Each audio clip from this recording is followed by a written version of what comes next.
മുസ്ലിം സമുദായവുമായിട്ടൊരു ജൈവിക ബന്ധമുള്ള ഒരാളാണ് താങ്കൾ.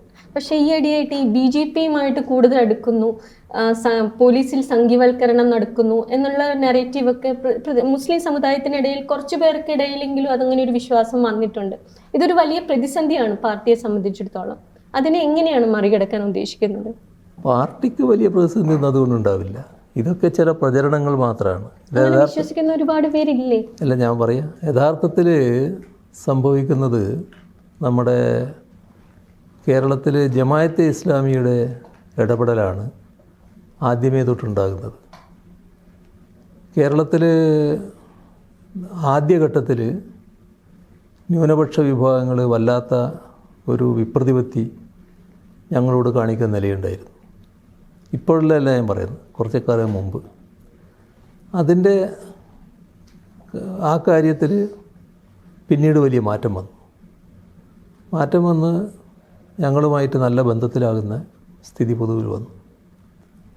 എല്ലാ വിഭാഗങ്ങളുമായും ഞങ്ങളും നല്ല രീതിയിൽ ഇൻട്രാക്ട് ചെയ്യുന്ന നില വന്നു.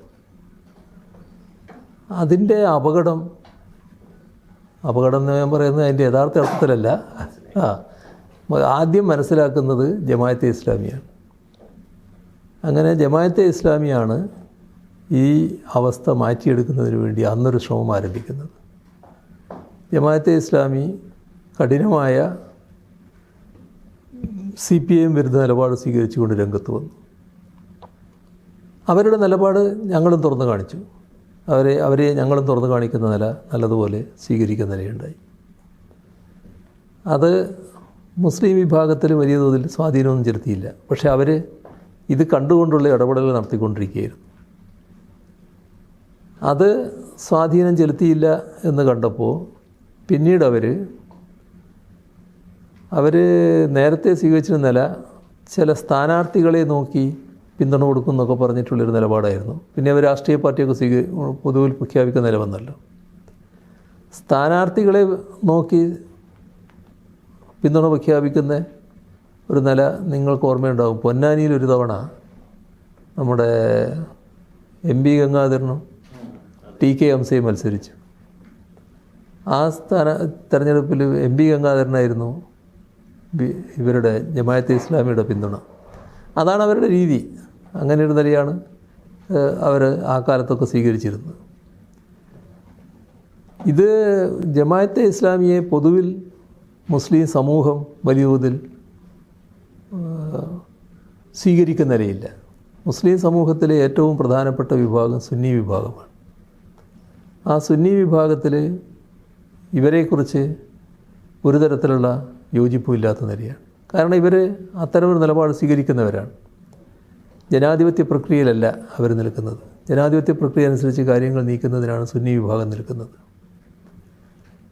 ഇവരെന്ത് ചെയ്തു എന്ന് പറഞ്ഞാൽ, കേരളത്തിൽ UDF കുറച്ച് ദുർബലമാവുകയും UDFന് നല്ല ക്ഷതമേൽക്കുകയും ചെയ്യുമ്പോൾ അതിന് സഹായകരമായി ഞങ്ങൾ കൂടി ചേരാമെന്നുള്ള നിലപാട് അവരെടുത്തു ജമാഅത്തെ ഇസ്ലാമി. സാധാരണ നിലക്ക് അതിന് വിരുദ്ധമായ നിലപാടാണ് കോൺഗ്രസും ലീഗും സ്വീകരിക്കുക. പക്ഷേ കോൺഗ്രസും ലീഗും അവരെ കൂട്ടാൻ തയ്യാറായി, അവരോടൊപ്പം സഹകരിക്കാൻ തയ്യാറായി. ആദ്യത്തെ സഹകരണം പ്രത്യക്ഷത്തിലായിരുന്നില്ല, പരസ്യമായിട്ടല്ല, രഹസ്യമായി ബന്ധം സ്ഥാപിച്ചു. പിന്നെ ഇപ്പോൾ എല്ലാവർക്കും അറിയാം, പരസ്യബന്ധത്തിലെത്തി, പരസ്യമായിട്ട് ബന്ധത്തിലേക്ക് വന്നു. ആ പരസ്യബന്ധത്തിലൂടെ കാണിക്കുന്നത് എന്താ? ജമാഅത്തെ ഇസ്ലാമിയുടെ സംഘടനാശേഷിയുണ്ട്, അവർക്ക് നല്ല ബുദ്ധിജീവി വിഭാഗമൊക്കെ ഉണ്ട്. ആ ആളുകളെ ആകെ, അത് സ്ത്രീകളും പുരുഷന്മാരുമുണ്ട്, അവരെ ആകെ ഈ മുസ്ലിം വിഭാഗത്തിനകത്തേക്ക് പ്രചരണത്തിന് അയക്കുന്ന നിലയുണ്ടായി. അതിലാണ് ഈ പറയുന്ന പ്രചരണമൊക്കെ വന്നത്. CPIM എന്ന് പറയുന്നത് നിങ്ങൾ ഉദ്ദേശിക്കുന്ന പോലെയല്ല, അവർ പിന്നെ RSSനെ സഹായിക്കുന്നവരാണ്, BJPയെ സഹായിക്കുന്നവരാണ് എന്നൊക്കെ പറഞ്ഞിട്ടുള്ള പ്രചരണം. ഇപ്പോഴത്തെ കാലം പഴയ കാലമല്ല. പഴയ കാലത്ത് ഇത്തരം ചില പ്രചരണങ്ങളൊക്കെ അപ്പടി ഈ സമൂഹം അങ്ങ് സ്വീകരിച്ചു എന്ന് വരും. പക്ഷേ ഇന്ന് നമ്മുടെ നാട്ടിലെ എല്ലാ വിഭാഗവും കാര്യങ്ങൾ വേർതിരിച്ചറിയാൻ ശേഷിയുള്ളവരാണ്. ഈ പറയുന്ന പ്രചരണവും കൊണ്ടൊന്നും ഞങ്ങളെ വല്ലാതെ തകർത്ത് കളയാമെന്ന് അവർ വ്യാമോഹിക്കേണ്ടതില്ല എന്നാണ് ഞങ്ങൾ കാണുന്നത്. ഞങ്ങൾ ചെയ്യേണ്ട കാര്യങ്ങളുണ്ടാവും. ഞങ്ങൾ കുറേ കൂടി കാര്യങ്ങൾ ഈ സമൂഹത്തിനടുത്ത് എത്തിക്കേണ്ടതായിട്ട് വരും. അത് ഞങ്ങൾ ചെയ്യുന്നുണ്ട്. ഞങ്ങൾ ആ കടമകൾ നിർവഹിച്ചുകൊണ്ട് തന്നെ പോവുകയാണ്.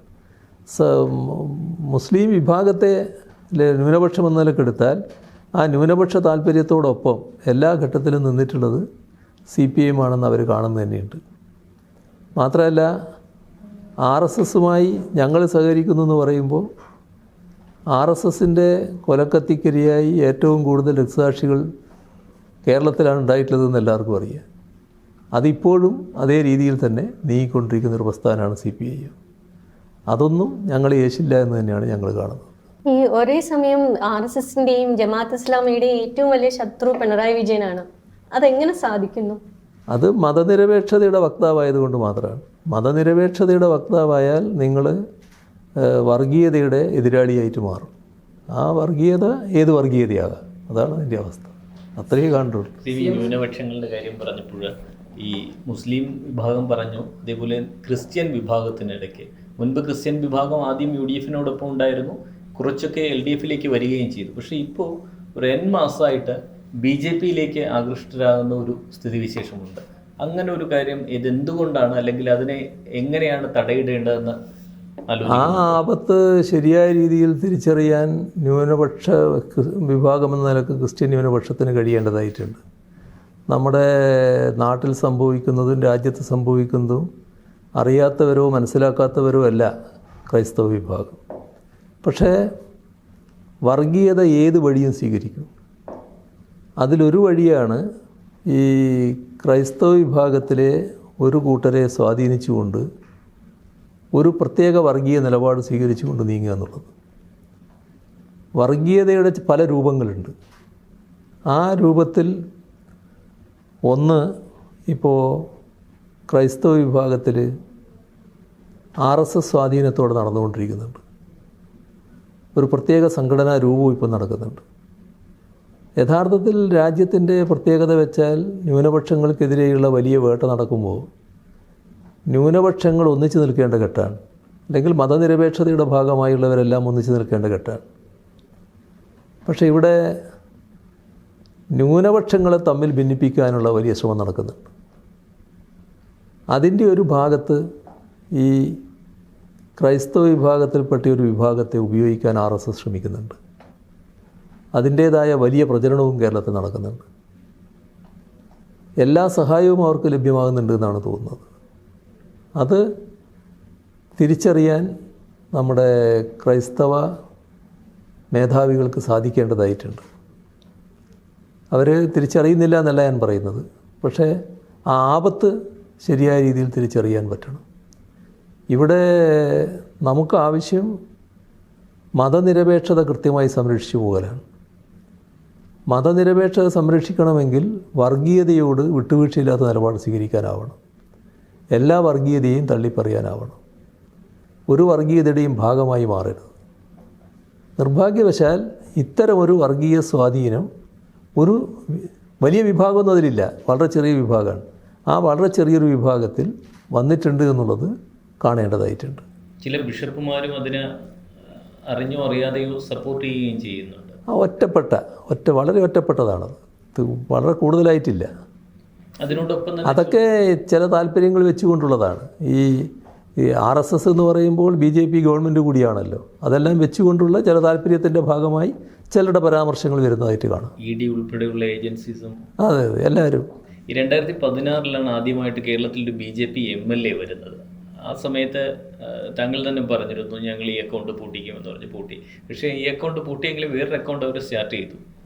ഇത് ആദ്യമായിട്ടൊരു MP വരുന്നു. BJPയുടെ ഒരു ഗ്രോത്ത് എങ്ങനെയാണ്, BJPയുടെ കേരളത്തിലെ വളർച്ച അത് എങ്ങനെയാണ്, ഇടതുപക്ഷത്തെ പിന്നെ കേരളത്തിനെ പൊതുവിലും എങ്ങനെയാണ് ബാധിക്കുക? BJPക്ക് കേരളത്തിൽ വലിയ വളർച്ചയുണ്ടെന്ന് പറയാനാവില്ല. പക്ഷേ BJPയെക്കുറിച്ച് നമ്മൾ കാണേണ്ടത് BJPയുടെ അടിസ്ഥാനം RSS ആണ്.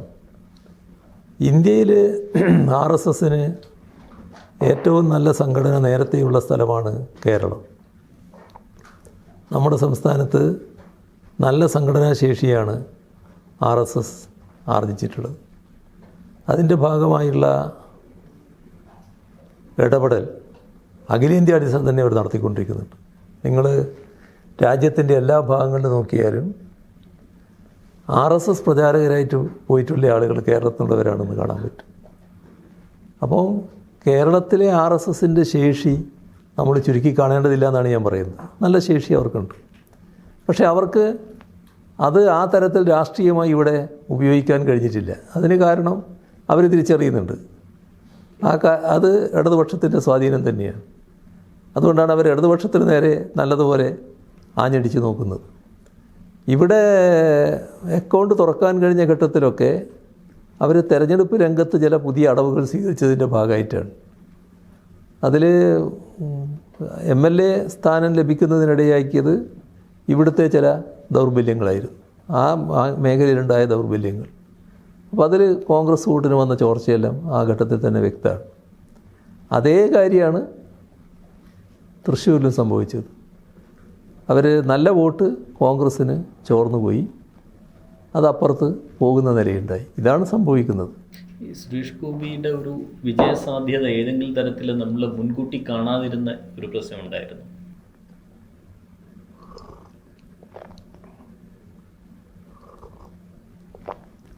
ഇത് സുരേഷ് ഗോപിയുടെ വിജയസാധ്യത എന്ന് പറയുന്നത് ഈ വോട്ട് ചോർച്ചയുടെ ഭാഗമായി സംഭവിച്ചതാണല്ലോ. ഇപ്പോൾ LDFൻ്റെ വോട്ട് ഈ ഘട്ടത്തിലും ചോർന്നില്ലല്ലോ. LDFൻ്റെ വോട്ട് കുറച്ച് വർദ്ധിപ്പിക്കാൻ കഴിഞ്ഞല്ലോ. എന്നാൽ അതേസമയം UDFൻ്റെ വോട്ട് വല്ലാതെ ചോർന്നു പോകുന്ന അവസ്ഥയുണ്ടായല്ലോ. അങ്ങനൊരു ചോർച്ച അവർക്ക് സംഭവിക്കുമെന്ന് ഞങ്ങൾ കാണുന്നില്ല. ഞങ്ങൾ പ്രതീക്ഷിക്കുന്നത് അവരും ഞങ്ങളും തമ്മിലുള്ള വലിയ മത്സരമാണല്ലോ നടക്കുന്നത്. ആ ഒരു പ്രതീക്ഷയാണ് ഞങ്ങൾക്കുണ്ടായിരുന്നത്. അത് കോൺഗ്രസിൻ്റെ ദൗർബല്യമാണ് അവിടെ പ്രകടമായത്. ഈ ലീഗിന്റെ പല നേതാക്കന്മാരോട് സംസാരിക്കുമ്പോൾ ലീഗിന് LDFൽ വന്നാൽ കൊള്ളാമെന്നുള്ള സൂചനകൾ നമുക്ക് കിട്ടാറുണ്ട്. ലീഗിന് LDFൽ എടുക്കേണ്ട എന്നൊരു തീരുമാനം അങ്ങനെ ഉണ്ടോ? ഇതെല്ലാം പിന്നെ നമ്മൾ ആകാശത്തിൽ കാണുന്ന ചില സ്വപ്നങ്ങൾ മാത്രമാണ്. കാരണം ഈ കേരളത്തിലെ UDF എന്ന് പറഞ്ഞാൽ ഇന്ന് ആരാ? യഥാർത്ഥത്തിൽ അത് ലീഗിൻ്റെ ശക്തിയാണ്. അപ്പോൾ അത്തരം ഒരു മുന്നണിയുടെ ഭാഗമായി നിൽക്കുന്ന ഒരു കൂട്ടരെക്കുറിച്ച് വേണ്ടാത്ത ചിന്തകൾ നമ്മളാരും കൊണ്ട് നടക്കേണ്ടതില്ല എന്നാണ് എനിക്ക് പറയാനുള്ളത്.